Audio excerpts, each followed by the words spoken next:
from a 2-week absence. This is Rob with episode number 257 of Shut Up and Grind, where we're all about overcoming obstacles. We're about defying the odds and clearing the path of whatever is blocking your journey to success. So today we're going to be talking about healing. We're going to be talking about dealing with grief, but also staying in your passion and maintaining a positive mindset. Because no matter what you go through in life, there's always some golden nuggets left behind, even in the worst of tragedies. There are moments that you can pluck out of there that you can use to become an inspiration for others. So it just dawned on me now that this is mainly seen in an audio platform, but when I show my merchandise, I forget that people on the audio can't see it. All right, so we got the Shut Up and Grind gear, especially for those of us up here in cold weather land. So I have a white one with black and red lettering, and they're very, very comfortable fit. So, and then I had a black one that said, "It never gets easier, you get stronger." See, and that goes right through with the premise of what this show is about, because life's gonna knock you down. Like I was just telling my guests, I had quite the day today. It really wasn't a bad day. It was just busy, just a busy day. And I had contemplated postponing this episode, but then I'd be a big hypocrite because I'm always telling you guys, you got to show up. You make a commitment, you got to show up. So I got to practice what I preach, and here I am, and here we are. So helping me with the conversation today is Deslynn Jaquias. Welcome. Aloha. Aloha. Joining me from Hawaii when it's 25 degrees up here today. Rude. Yeah, it's about a good 80s over here. All right, show's over. I'm done. 80 and sunshine. Oh, that would be great. Yesterday, I woke up. I got blindsided by a snowstorm. My bedroom's in the basement, so like there's no lights down. I mean, there's no windows down here. So I get up in the 4 o'clock hour every day, so it's dark. I didn't notice the snow till I opened the door to leave. No. And I was like, oh, no. We're not leaving. So I text my gym clients, I'm going to be a little late. I was like, because I did not budget shoveling right into my time. So, but you make lemonade with the lemons, right? What else can you do? Or margarita. Oh, margarita. I like it. We're going to get along just fine. Yeah. So are you originally from Hawaii? Yes, I'm born and raised on this island. This is the island of Kauai. It's one of the oldest islands. And I'm assuming you love it there. Yes, I do. I'm fortunate that I was raised on this island, but I also lived on 2 other Hawaiian islands and also in Japan. Okay, so what made that island better than the others? It's not as crowded, and you can actually go to the beaches, and you can be by yourself with a few people. And it's the yellow sand beaches. Not all the islands have yellow sand beaches. Some of them have like black sand beaches, and certain places you go, if there's a lot of tourists, they populate certain areas. You can't have like alone time. So. Yeah, I was raised in a very rural environment here. I'm in Rhode Island. Okay. Whenever I have to go to the big cities, I'm like a fish out of water. I'm like, this is not my scene. It's like it's cool, but it's like it doesn't become cool after a certain amount of time. Yes, exactly. So, what was it like growing up there? Simple. The things that we do here is like going to the beach, going to the park. My cousins and my brother guys, like they do like a lot of outdoor sports, and so we'd be like at a surf contest, or we'd be watching someone play football, like popcorn football or baseball. It's just real simple, like nothing. My family, we used to go camping at least once a year, and when I say family, you're looking at over 50 people on average. Wow. Yeah, like a village. Serious camping. Yeah. Well, it's like it's real simple, nothing like major over here. It's real low key, but I think that's what makes it special. It's not about things, it's about building memories. Simple, low key, and 80 degrees. Sign me up. Yeah, I was hot last night. I was like cracking up. I was like, yeah, I'm not gonna tell my friends I'm hot. Oh man, so how many siblings do you have? I have three. I have an older brother, older sister, a younger sister. My younger sister passed away when she was 23 in 2001. Wow. Okay. You want to get deeper into that? Yeah. So unfortunately, my younger sister was in a vehicle accident, Mm, and it was literally September 22nd, 11 days after that event, September 11 event okay. that occurred in the U.S. And so I was grieving already what happened, right, to Yes. all those people. And my sister died 11 days later in a vehicle accident. And she died on the way to the hospital. So there was like no goodbyes. Mm, Um, it was it was hard for us because it was unexpected. You know what I mean? I spoke to her that afternoon, and before midnight, my sister died. And wow. it was a short conversation, and you often look back and you're like, did I say enough? Did I, you know what I mean? And so yeah, so that's why my sister died. So I was 26 when she died, and that changed my whole perspective because I think a lot of times people can have dreams and goals and ambition, and then when you lose someone and it's unexpected, it's trauma, and it's a little bit harder than like when my grandparents passed away, I had time to say goodbye because they were declining, right? Yes.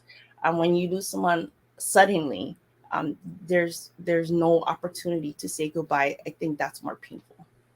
Absolutely. Like my father passed in 2019, and first thing people always say is like, "Oh, I'm sorry," and I was like, I've accepted the fact that we're all gonna die at some point. Yes, So it's like when your time comes is when your time comes. Like right.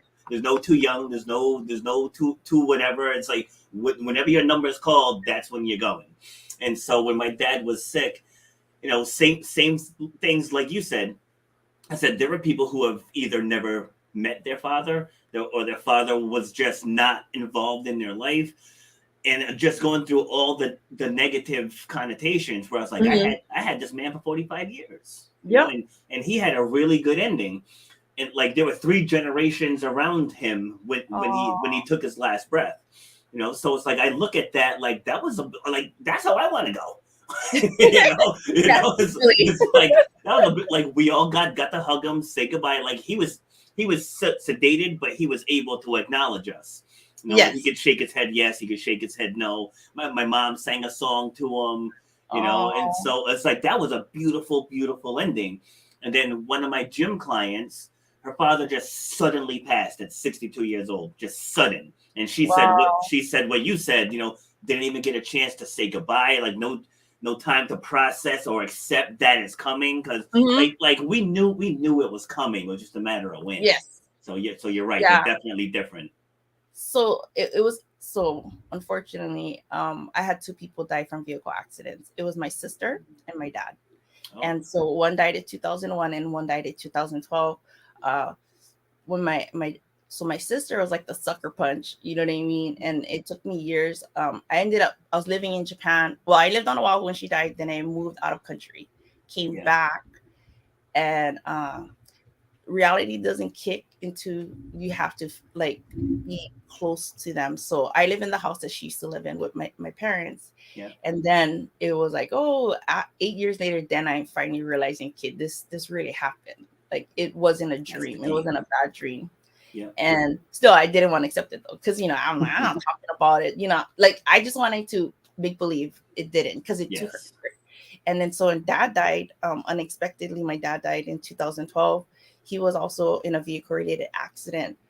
Then then I had to really deal with it because it felt like, what is the chances two people die in your family, And so I got depressed, and I had to and I was dealing with PTSD. I had to go to grief support to start processing that pain because I think sometimes things happen to us and we stuff our feelings. And we kind of like compartmentalize, like, okay, we'll put this here and then we'll deal with it later. But then when you're faced with something tragic again, your brain can only handle so much reality and pain that it's important to get help. And so when I was trying to process my dad, I ended up processing my sister. And then I had to realize that it's okay to carry on their legacy by living your life to the fullest, but I didn't always feel that way. And when my grandparents died, they were both 82. Papa went first and then grandma. The message my grandmother told me in 2019 is you have to do what makes you happy, because in the end, you can't blame no one. Yes. And so sometimes we hold ourselves back because we don't want to be judged by our family or friends because we're so different. Yeah. But grandma was like, no, you have to do what makes you happy. And so that's how I strive to live my life now. Is you see me dancing and singing on top of TikTok and Instagram because it makes me happy. And that's what kept me going, because I'm a domestic violence survivor of 19 years growing up and 6 years as an adult. I was very loved, but when you're around someone who struggles with addiction, drug addictions, and alcoholism, it will mess you over, the trauma. Yes. And so, right. So hold on. So before we go down that path, you said something that was very, very, very powerful that I think a lot of people struggle with, especially in dealing with loss. You said, "Did I say enough?" No, and yes. I just want to correlate that to where you said acceptance, because I actually created a program where I help people deal with trauma, and the first section is to just accept what happened. It's like because it doesn't matter if you accept it or not, you can't change it. Yes, and that's huge. You can't rewind it. You can't rewind it. So by holding on to it, you're just gonna make things twice as bad for yourself. Yes. And I know I've said this on a couple episodes, like when Dad passed, like one of my brothers was just like, no, like this didn't happen. Like he's not gone. He's not. I'm like, yes. He's gone. Like we just have to accept the fact that he is gone. And now we have to pick up the pieces in his honor, right? We don't pick up the pieces based on our own pain, because that's where the addictions and all the other distractions that we use to keep us from processing what happened. It's like, you've got, all right, this happened. How would he want me to proceed? He doesn't want to see me. And I'm not saying people can't grieve, feel what you feel. But then, but there has to come a point where it's like, he doesn't want to see me like this, or she doesn't want to see me like this. Like, he wants to see me up, living my life, having fun. Like you said, dancing on TikToks, I'm sure your dad looking down, being like, yeah, that's my girl. It's like, when you step into that mindset, it makes it easier to accept. Yeah, no. Okay, so what happened was, I thought I could handle after my sister died. So I have an older sister. So my brother and my sister kind of like my second mom and dad. You know what I mean? And so when I was pregnant, my older sister was like, you need to go see a therapist, because when you have a child, whatever you've never dealt with is going to come up. I'm like, okay. She was like, no, seriously. And so I still hadn't like officially processed my sister. Like, my fate was in God, but it was still there. So when I went, because she explained to me what she learned about herself. Right, my sister Jody, her name is Jody, and when I went, I got diagnosed with post-traumatic stress disorder, PTSD. And so when I started talking about the first 19 years of my life, which I hadn't talked about like professionally, I literally, because that book, The Body Keeps Score. Yes. So your body remembers. Mm-hmm. And so when I was trying to tell stories of memories, because I don't have a good memory of my life. I can only remember bad ones, which sucks, because I'm like, no, I know there's good. My papa was there, my grandma was there, but it's trauma.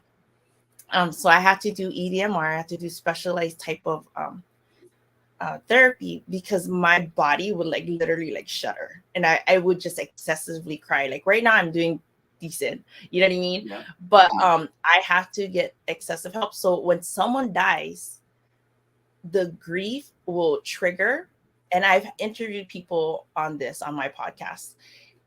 Whatever you never dealt with, when someone dies or when you go through something tragic, it'll bring up stuff you're not even aware of.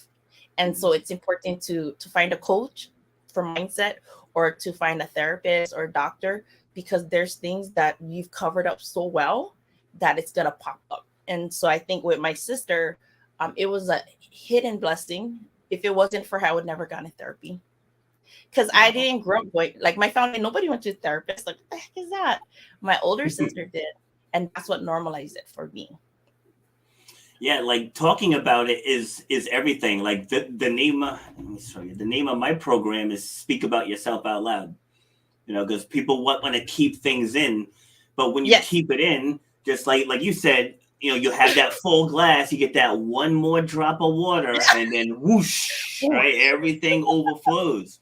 But like I tell people, if you just own your truth, kind of like yes. how I said when people pass, if you just own your truth, it I don't want to say it can't hurt you because, like, with depression and pain, those are things that you manage. Those aren't things that just go away. Like there Yeah. are days where I sit here and I wish I could hear my father's voice again. I have those days. I hear certain songs that he used to jam out to when I was a kid, and you hear the song, your eyes start filling up and stuff. So, Yeah. so it's like, yeah. So like, just because we can talk about it, we can throw some humor in there. I mean, there are still moments where it's like, wow, it sucks that I just can't talk to him right now.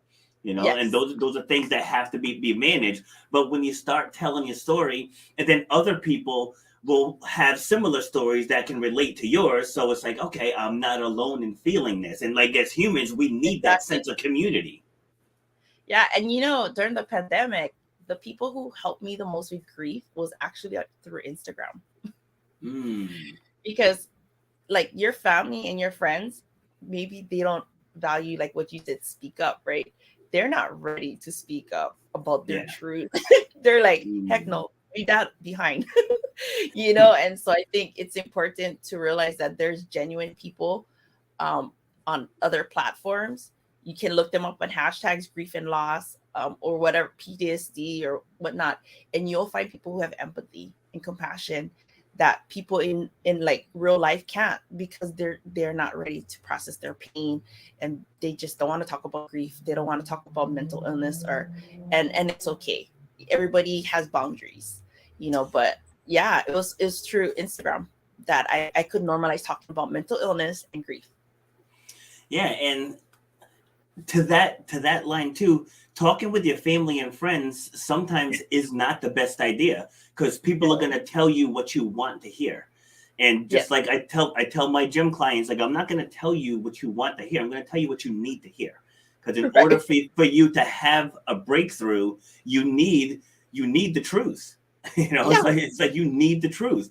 And so a lot of times when you confide in someone who's close to you, like, they don't want to hurt your feelings, but you're not Right. realizing that you're in, It hurt in your doing feelings. that. Yeah, Yeah. in doing that, you're gonna keep that person feeling that pain over and over again. Right. It's not good. No, and it's not. And you know what? Honestly, whether it's work, church, school, home, not everybody is trained to hold space for you. Yeah, Not everybody is safe to it's true. confide into. And so I think um being very wise in who you confide in, because some people traumatize you. Like, you're in your mind, you're like, I'm gonna be open. I've been holding this in for 20 years. And you tell Mhm. the wrong person, and then they just look at you and they're like, what's the big deal? That Yeah. that'll make you feel like an idiot. But that's why it's important to pick and choose. My family, I love them, but I'm deep. Like, I'm funny, but I Hmm. can go deep, and I have to respect them and know that they love me. But like you said, our family and our friends are gonna only love us within range of what they can. Some things Yes. is just overwhelming for them, and that's fine.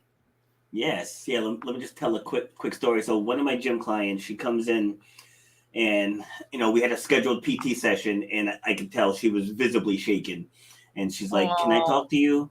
I was like, "Yeah, yeah, come on in." Because like I tell them, I was like, said, just so you guys know, said I'm also a life coach. Said, so if you guys ever just need to talk, let me know and we can talk.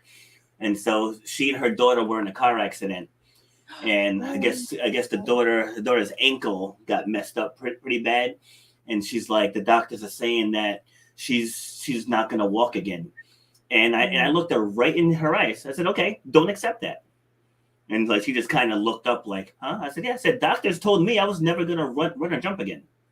And I told wow. them, and I told them, you do the surgery, I'll worry about the healing.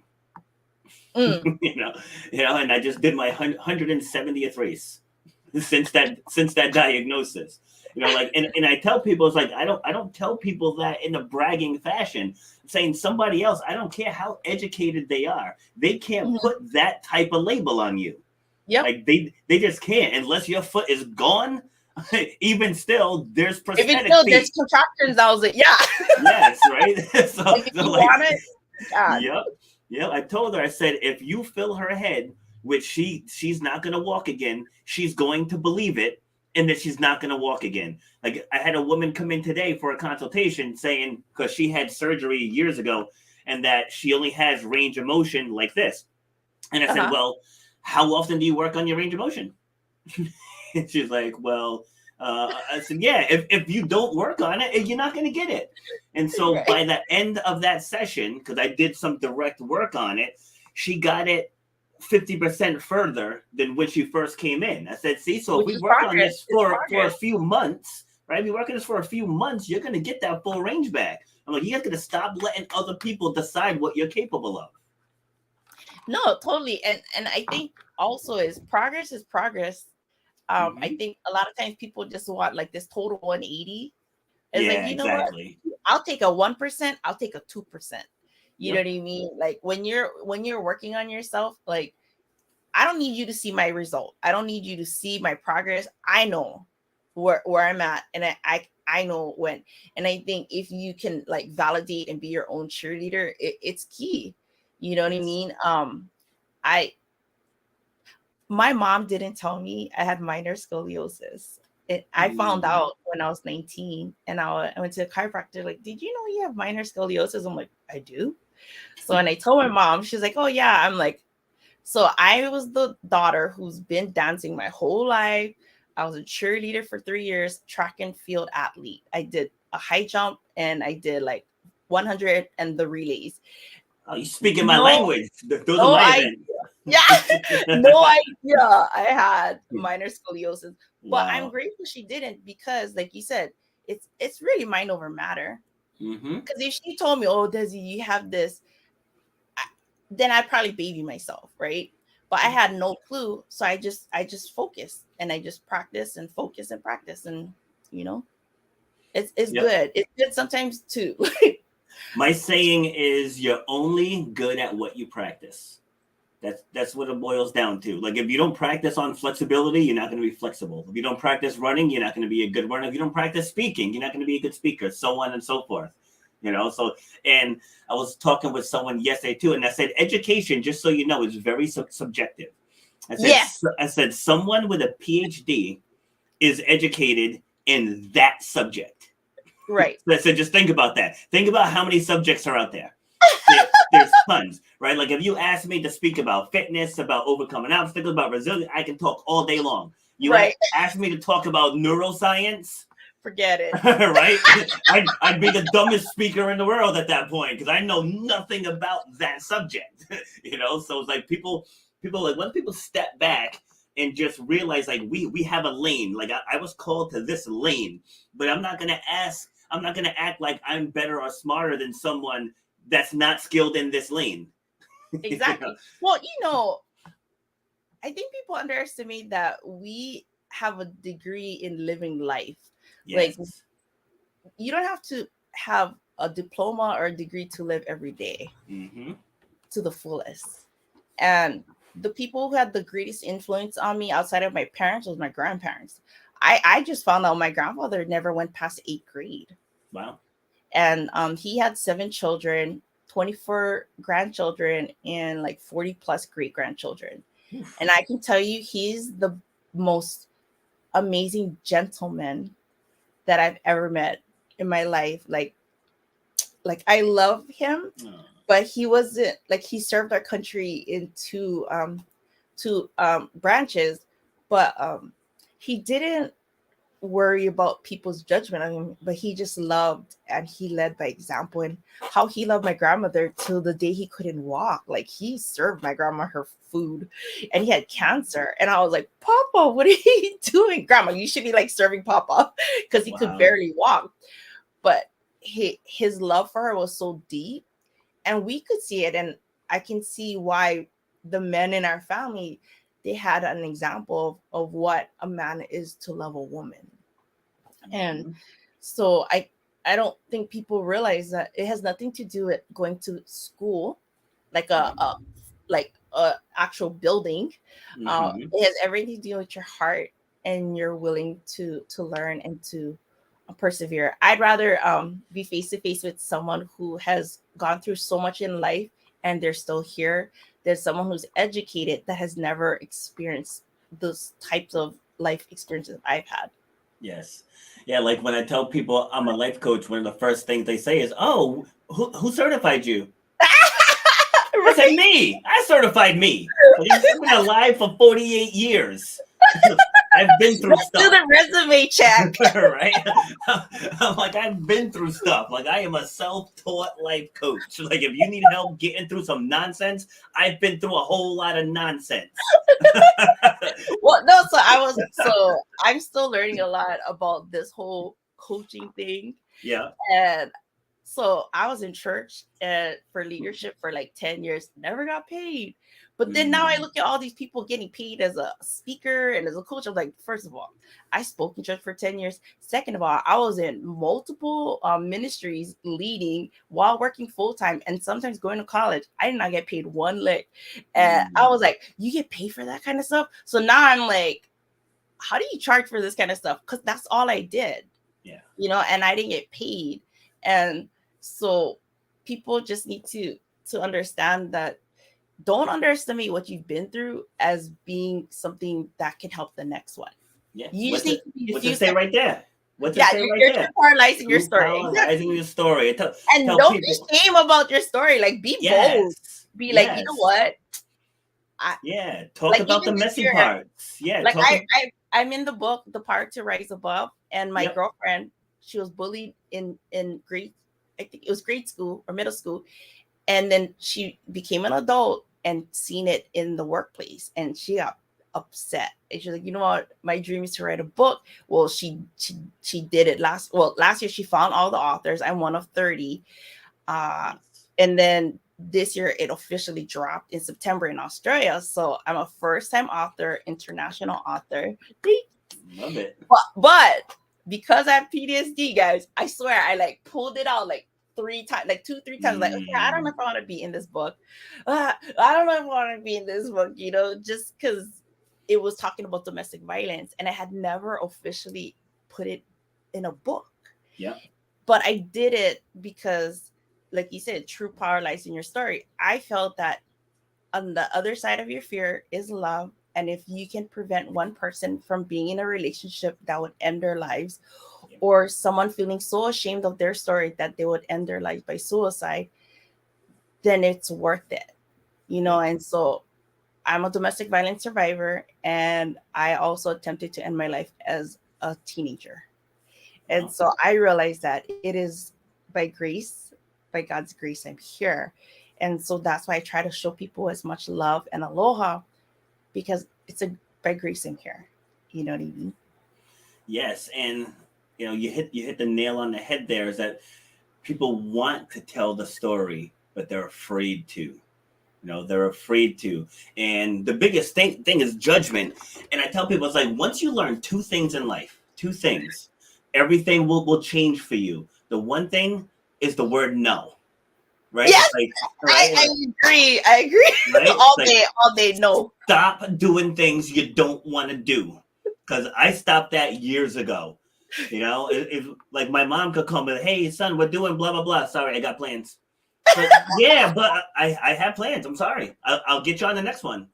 But I've been doing it for so long now, people don't push back on it. So it's like, I set the boundary. Like we had a family reunion in June down in Florida, and I didn't want to go.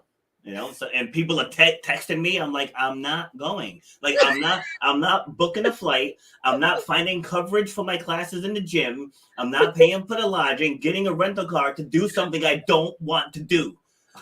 It's like plain and simple. But you know what? Okay, 1, you don't want to be judged, and 2, people can't take no. Yeah. Yep. And the funny thing is, no is actually a sentence.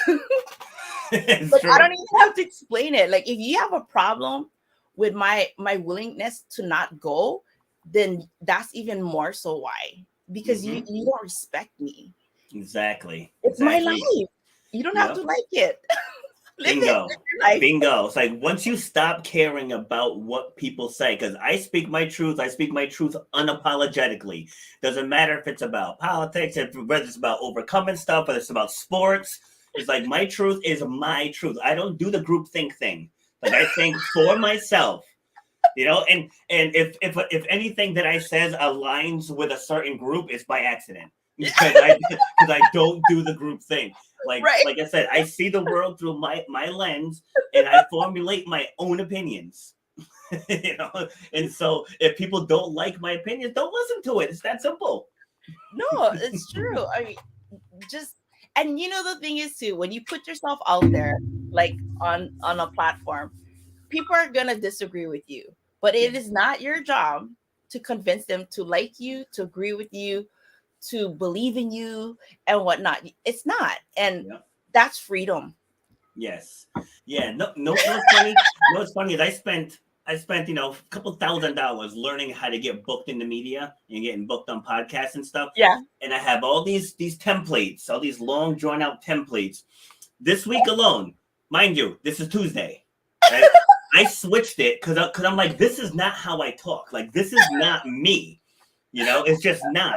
Right. Right. So I pitched someone that's got an international podcast. They're looking for people to talk about storytelling. I said, I got what you want. I'm a great speaker. Do you want to talk? That was my pitch, and I got booked. Nice. No, Right, and I got I booked to write I love it. 3 articles. I love it. No, because you and I, obviously, we realize our uniqueness. Yes. Why are we gonna try go into a space of people who doesn't resonate with us? It's kind of insane. It's Yes. insanity, Hmm. because I'm how old at this point? I should know myself. And if you looking at me before I even open my mouth, if you don't energetically vibe with me, that I'm not gonna try to prove myself to get you to open the door for me. Because Yes. I've already loved and accepted myself, and I accept everyone. But if you're gonna block me and think you're gonna take me down, no, you're just not the one. There's like a bazillion people in the world. You just don't vibe with me, and that's okay. Yeah. Like when people come to me, with their with their struggles, with their challenges, one of the first questions I say is, "What are you gonna do about it?" Right? What are you gonna do about it? Take ownership. It's like, what are you gonna do about it? If someone's like hurting you, okay, how you gonna fix it? Right? How you gonna change it? Like it's that it really is that easy. And people say, "Oh, it's not that easy." It really is. I just woke up one day and decided I'm not taking people's shit anymore. Right? It's like I just made a decision on the spot that I'm gonna safeguard my time. I'm gonna set firm boundaries. And when things happen to me, I work my tail off to fix it. If something happens, you got to get to the solution. Like, and this is just for me. I know some people process differently, but Yes. for me, I want to get to the solution as quickly as possible. Like like watching my dad die. And right there in that moment, I just had to step into that gratitude and be like, you know Yes. what, he had a good ending. He was a great father. Had him for 45 years. You couldn't have asked for a better end of life than that right there.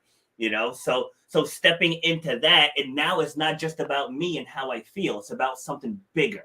Yes. And so when we can make things bigger, but for the greater good, most people make them bigger in a negative self defeating way. Yeah. So but when I can step into those lessons and watching him take his last breath, now you're an inspiration. It's like, wow, like that's courageous, that you were able to get up and do that. So now someone going through loss, I can project that positivity onto them, Mhm. versus just talking about the sadness. Like you don't move anybody with that. Yeah. I it took years for me, but I have to go. I'm so grateful. I had 23 years of my little sister. She's the Yes. most loving, inspirational person that I know. She should have been on Def Comedy Jam. Mm. Because she's like the most funniest female that I've ever met in my life. And I'm not just saying because she's my sister. She would tell jokes and laugh before the end. I'd be like, guy, obviously it's funny, but we don't even know what's funny because you're already laughing at the ending. You know what I mean? And so I had to change my perspective, and it didn't come like within the first 5 years. It took a long time, but I had to go. I'm really grateful that I was blessed to have known this woman and that I get to carry on her legacy. Yep. Yeah. One of my nieces lost her 2-year-old back in 2021, and when I tell you, she gave the most amazing eulogy that I've ever heard. You know, for someone who just lost her kid like a week ago, a week ago, to just stand up there as a mom, and she just read this speech where all the moms in the group were like, I don't think I could do that. I'm like, as a dad, I couldn't do that. I'm like that. It was just amazing, just how quickly she was able to just be like, this is happening for a reason. This is here to serve me. She's like, I had 2 great years of love, of laughter. She's like, there were times I wanted to wring his neck. She's like, but that love was always unconditional. Like, and she just stepped right into that gratitude. And he was only 2 years old, but she was still able to pluck out all the positives from those 2 years rather than worrying about what he'll never get to experience. And I think it's beautiful. The challenge is, like you said, so people are grieving, and we're all like dealing with it differently because of like how maybe the person departed from us. For me, I feel like I can be more relatable to people who've been grieving for 10 years or longer, just because I'm over here living life differently. Like, singing and dancing, speaking. I became an author, doing all these things. Do I miss my sister and my dad and my grandparents? Heck yeah. Do I wish they could walk through that door? Heck yeah. But I can hear them saying, I want you to be happy. Yes. And that's what drives me forward. Whereas before, I'm like, if they were here, this and this, it's really giving yourself permission to have self-compassion. Like I said, it didn't come right away. I didn't start speaking about my sister until the 15-year mark. I was asked by hospice to talk about how do I deal with grief during the holidays. My first time without her. And at that point, like, things changed. I was in the newspaper talking about my dad and my sister, and then the podcast came. And so it's just, you build yourself up to that point. But yeah, people who've been grieving longer, I have an easier time connecting with them because I'm at a different stage. I really lean into joy, but I didn't always feel this way. Yeah, see, and knowing your audience is key, as you know. Just like even in the gym, it's like I don't work with people who've been like sedentary their entire lives, because for me, my mind it just can't go there. It just can't go there. So like my sweet spot is former athletes. Yeah, that was former, right? Because former athletes, I can speak that language, right? And I can unlock that fire, unlock that dog that's inside just waiting to get out. Yeah. So like people that don't have that, it's harder because they've never felt it. Yes. So it's like once you felt it, it's still in there. It's just dying to come back out. Yeah. And that's my sweet spot right there. I agree. Even like with moving forward in life, I noticed that I vibe with athletes, like people who were athletes in high school or college. It's just it's different because they get it faster. Like, nothing against anybody, right? You live your life how you want to live your life. Is just there's words you can say to someone who was an athlete that it catches fire faster for them. So I know the young kids are saturating this term, but athletes are just built different. Like when you're, especially when you're at like a championship level athlete, like things like your mindset is just locked into a different stratosphere. Yeah. Because like people who aren't competitive can easily let the self-defeating emotions get them, lack of self-confidence, lack of self-esteem. Whereas like I step out on that track, I'm like, oh, y'all playing for second. No, but you Gotta have let to have people that. know. Yeah, I agree. Yes. When I ran track, so this one year we entered we had to fly outer island to another island, but we entered so late into it that the women, the 4x100, we weren't able to run with the women. So for Mm. fun, they put us up against the A team men, Okay. which I was like, dude, that's so unfair. Like they didn't even put us with the B team. They put my A team against the A team men. Mm. And we ran our butts off. Like, oh my gosh, trying to keep up with guys is like no joke. Yeah. You know? But so in track, milliseconds matter, Oh yeah. right? So the women who won that year for 4x100, our time was milliseconds faster than their time. Yeah. And our A team dropped the baton. Oh. I was like, no. I was talking about that the other day because I said I think I excelled at track because like I'm so competitive that playing the team sports I would get so mad. Like Because I'm you can't playing control it. basketball, I'm dropping 35 points and we're losing by 20, stuff like that. Or just like, when your teammates don't care as much as you. Yeah. But I did say, but there was this one time in a 4x1, I said we were on record pace. I'm like, and the first to second handoff, because I ran the third leg, the first to second handoff, like they dropped the baton. And it's like we had such a phenomenal. Oh my god! Like it was 30 something years ago, and I'm still pissed about it. And you know what? That's like a crime. You're Yes. in a relay and you drop the baton. You're like, Mm-hmm. dude, this Yep. was the state finals. You dropped. Especially if you're the one that drops it, because the other three are looking at you like. Well, and what's so funny? The guys on our team, like they executed. Like they were awesome. So I'm like, why in the heck did you like what happened? But yeah, I was a cheerleader for 3 years, and then I did track and field. But that high off of running, it's priceless. I agree. All right, let's talk about your book here. We'll get ready to bring this down, even though I feel like we could talk forever. Oh yeah, sure, no problem. So the book, my title is Healing with Aloha, and I share first of all how I'm born and raised on the Hawaiian island called Kauai, and how I was raised in close proximity to someone who dealt with drug addiction and alcoholism. And whenever that person was high or drunk, which is almost daily, they became violent, whether it's verbally or physically. And that really affected my ability to be confident. I think I felt a lot of shame growing up. Like if you really knew me, you wouldn't like me. So I share about my experience with that, and then how I got help, and how my sister died.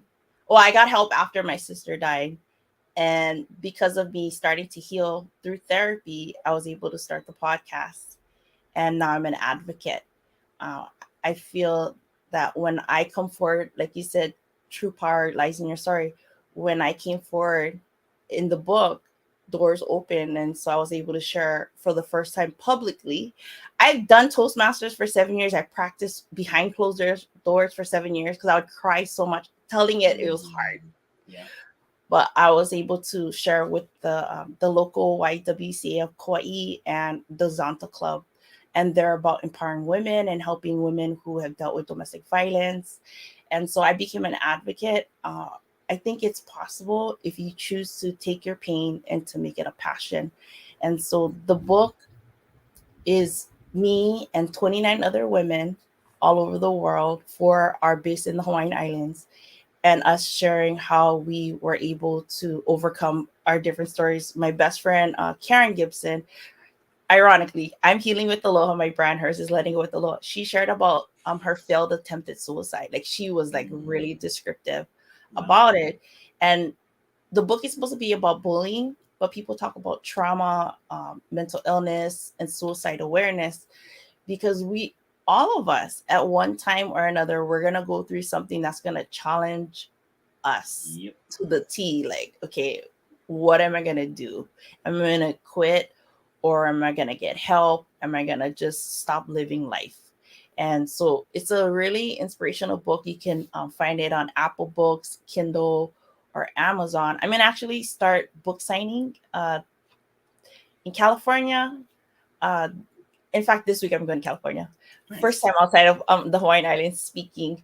Wow. But I'm going to be able to start book signing. So I'm starting to get myself situated. I always be amazed by people, like, oh, she's an author. Woo. And then now I'm sure I'm like, woo, okay, I'm an author. Hi, guys. Like, that's how I take that track and field and cheerleading vibe into this new part of me. Yes, love it. And where can people find you on social?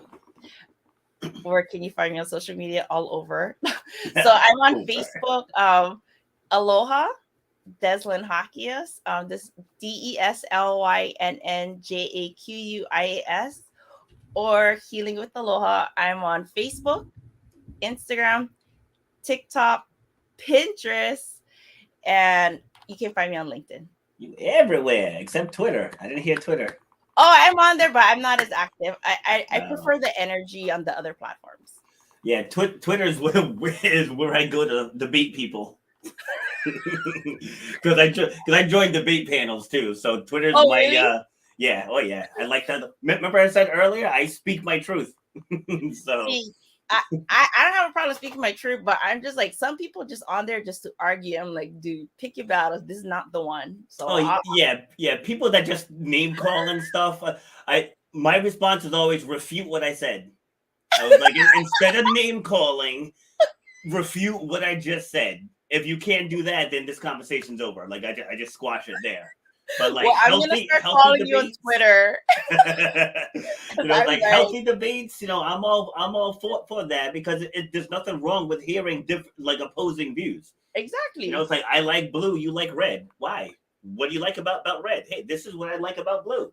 Great. And then we shake hands and we move on. Like, but like, people get so nasty. I'm gonna follow you because I've yet to follow people that I'm like vibing with on Twitter. I follow like Gary V, Brene Brown, all those guys. But yeah, a real person, like, I can follow you because I can talk to you and stuff. So good. Thank you. All right. Well, this has been fun, so we can talk about healing and grief and loss, and still have some fun with it. And that's the power of telling your story. Like, the more and more you tell it, the more comfortable you get with it. And then it's like you got teary-eyed there for a second. So, but it's good to feel all the emotions. Yes. It's like when you're stuck in, like, if you're just stuck in sadness, you're going to be stuck in that state of pain and depression. But like, when you can navigate that sadness and talk about the funny times, talk about, the time, because like, I think I mentioned last show, there was a time where my dad like literally snatched me out of bed by my ankles. Why? You didn't want to wake up? Well, my young nephew at the time comes downstairs and says, "Uncle Rob, get up." And I was like, "Get out of here." And so he goes upstairs. He's like, "Grandpa, Uncle Rob said get out of here." Like, he didn't tell me. My father told me to get up. So Dad came charging downstairs like a friggin' bull. Damn it, I said get out of bed. I was like, he didn't tell me you said it. I just thought he was waking me up. I was gonna tell you. So, for your listeners, I can tell you, not everybody is willing to do talk therapy, which is fine, right? That's why I encourage you, like, to do like a coach, a mentor, or join groups with people who vibe with you. But for me, the four things that help me to process my pain, because sometimes I don't want to talk about it, is humor, watching comedy, because then at least you're laughing through life. You know what I mean? Like, you're just processing things in a not so heavy way. Music, I sing and I dance, and art. Because sometimes there is no words that can express what you're feeling, the pain. I in between May and June, I was dealing with my dad. It was 10 years since dad died. I didn't know how it was affecting me. I literally pushed out 200 pieces of artwork. And it was like small pieces and poster size, but I couldn't talk. Like I just put on the Netflix and I just painted. I'm not even an official painter, but I pushed out 200 pieces. And I can tell you that helped me more than talking. Yeah, you need that positive outlet. Like whenever I hit, I don't want to call them bad days. Whenever I have stressful moments, I just like, okay, time to go outside. Well, it's cold up here now, but I have a treadmill.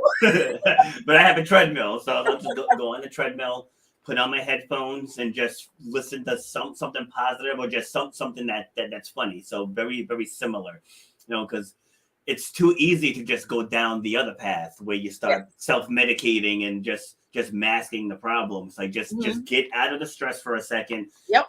Gather your thoughts, let the blood pressure come back down. Yes. And then go back and complete the task. I agree. Yeah. Awesome. Well, this was a lot of fun. So thank you very much for coming on. No, thank you. I want to talk to you once I end the live though. So don't log off yet. Yeah, and this was great. So anyone who joined late, make sure you go back and watch the rest of it, because this was a really fun, informative, and hopefully inspirational conversation. So again, thank you for joining. I appreciate it. Thank you so much. Aloha. All right, take care. All right, so that wraps up episode number 257. And again, Healing Aloha. You can find her on all the channels, right? She's on all the channels. So just look her up on there.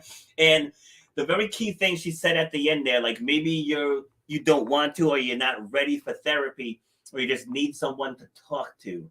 Because like we both have shows, like even if we don't air the show, like, I don't want to speak for her. So, sorry for speaking for you. But like, even if you don't want the show to be aired, maybe like I've had people come on, we did the show format and I just didn't air it, but they still wanted to talk to an objective third party.